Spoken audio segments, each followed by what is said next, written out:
नमस्कार दोस्तों, आप सभी कैसे हैं। भगवान भोलेनाथ की कृपा हम सभी पर सदा यूं ही बनी रहे। दोस्तों, हिंदू पंचांग के अनुसार फागुन मास के शुक्ल पक्ष की द्वितीया तिथि को फुलेरा दूज के नाम से जाना जाता है।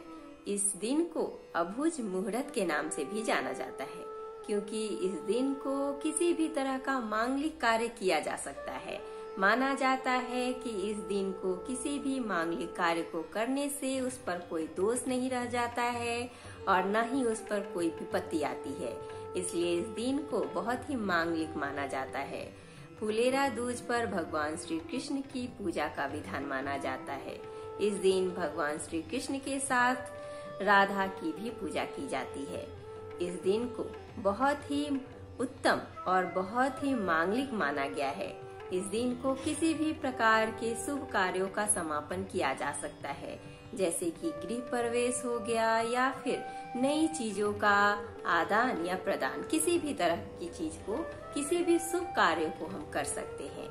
ऐसे में दोस्तों, फुलेरा दूज के शुभ अवसर पर आज के वीडियो में फुलेरा दूज की कथा के साथ साथ इस दिन का क्या महत्व है, इस दिन को हमें किस तरह से मनाना चाहिए, इस दिन भगवान श्री कृष्ण की किस तरह से पूजन करनी चाहिए, साथ ही साथ इस दिन किन उपायों को करने से भगवान कृष्ण की असीम कृपा हमें प्राप्त होगी, वह भी जानेंगे।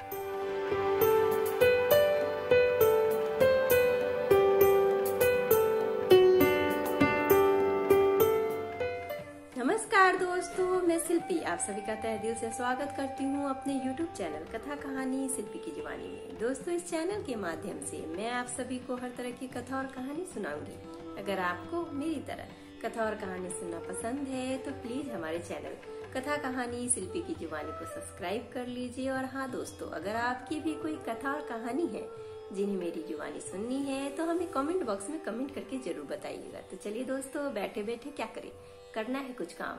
सुनते हैं आज के वीडियो में फुलेरा दूज की कथा, लेके भगवान श्री कृष्ण का नाम। फागुन द्वितीया को मनाया जाने वाला फुलेरा दूज पर्व होली के आगमन का प्रतीक माना जाता है। ब्रजभूमि के कृष्ण मंदिरों में इस त्योहार का बहुत अधिक महत्व होता है। ब्रजभूमि में इस त्योहार में लोग बड़े ही प्रसन्न होते हैं और बड़े ही धूमधाम से इस पर्व को मनाते हैं।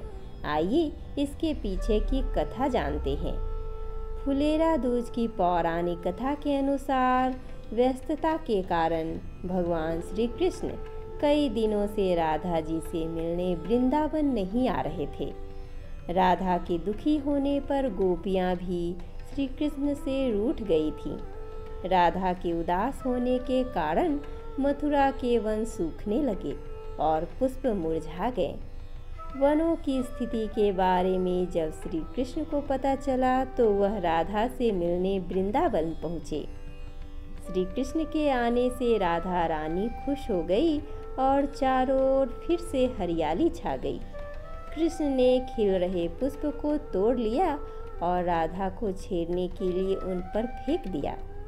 राधा ने भी ऐसा ही श्री कृष्ण के साथ किया।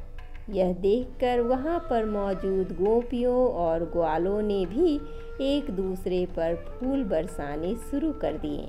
कहते हैं कि तभी से हर साल मथुरा वृंदावन में फूलों की होली खेली जाने लगी।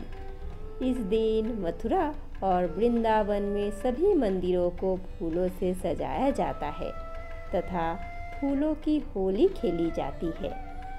फुलेरा दूज का उत्सव उत्तर भारत के गांवों में बड़ी धूमधाम से मनाया जाता है। इस त्योहार को फूलों से रंगोली बनाकर श्री कृष्ण और राधा का विशेष रूप से फूलों से श्रृंगार करके उनका पूजन किया जाता है। अब आइए दोस्तों, हम फुलेरा दूज पर भगवान श्री कृष्ण और राधा के आशीर्वाद प्राप्त करने के लिए कुछ शुभ उपायों के बारे में जानते हैं। फुलेरा या फुलौरा दूज पर भगवान श्री कृष्ण और राधा जी की पूजा की जाती है। इस दिन दोनों पर गुलाल जरूर अर्पित करें, क्योंकि इस दिन से होली शुरू होती है। फुलेरा दूज पर राधा कृष्ण को जो गुलाल अर्पित किया जाता है, इस गुलाल को अपने पैरों में न आने दे। फुलेरा दूज पर राधा कृष्ण को रंग बिरंगे फूल अर्पित करने से परस्पर प्यार बढ़ता है। इस दिन राधा कृष्ण के मंदिर जरूर जाना चाहिए और उनके दर्शन करने चाहिए। ऐसा करने से बहुत ही शुभ माना जाता है। फुलेरा दूज के दिन राधा जी को श्रृंगार की वस्तु जरूर अर्पित करें और उनमें से कोई चीज़ अपने पास संभाल कर रख ले। ऐसा करने से जल्द विवाह होगा। आप चाहे तो इस दिन बिना किसी मुहूर्त के भी विवाह कर सकते हैं। फुलेरा दूज पर किसी का भी अपमान न करें। प्रेमी का तो बिल्कुल भी नहीं करना चाहिए। इसी तरह घर के वरिष्ठों का भी नहीं करना चाहिए। यह अशुभ फलदायक माना जाता है। फुलेरा दूज पर सभी मांगलिक कार्य किए जाते हैं। गाय को भोजन कराने से शुभ फलों की प्राप्ति होगी और सभी दुख दूर हो जाएंगे। फुलेरा दूज के मौके पर भूलकर भी मांसाहार न करें। इस दिन शराब के सेवन से भी दूर रहें। पूजा के बाद सात्विक भोजन ही ग्रहण करें। गाय, मयूर और छोटी बछिया को आहार दें। दूज के दिन किसी की भी निंदा न करें। किसी कृष्ण भक्त का अपमान न करें। इस दिन भगवान श्री कृष्ण और राधा की पूजा करने से दाम्पत्य जीवन में मधुरता आती है और प्रेम बना रहता है। अगर आप अपने प्रेम को पाने के लिए पूजन कर रहे हैं तो गुलाबी रंग के वस्त्र धारण करें। इस दिन अपने सोने के पलंग के नीचे की गंदगी साफ करके पलंग को चारों पैरों में गुलाबी धागा बांधे तथा सोने के लिए एक ही तकिए का प्रयोग करें। ढेर सारे तकिए उपयोग में न लाएं।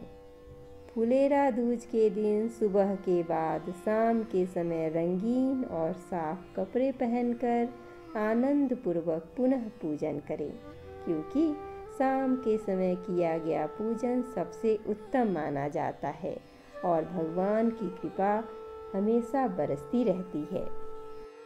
अब आइए दोस्तों, हम फुलेरा दूज पर भगवान की पूजा किस तरह से करें वह जानते हैं। फुलेरा दूज के दिन भगवान श्री कृष्ण की पूजा किए जाने का विधान माना जाता है। इस दिन की पूजा में बहुत ज़्यादा चीज़ें नहीं होती है।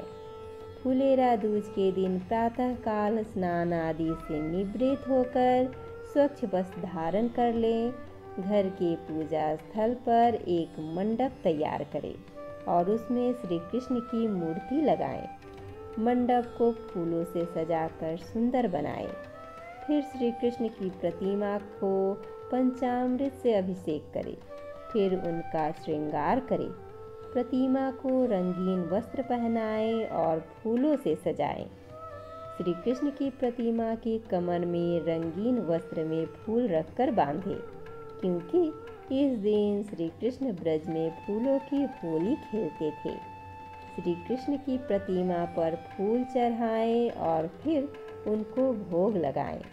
धूप दीप जलाकर आरती करें और भगवान की विधिवत पूजन करें।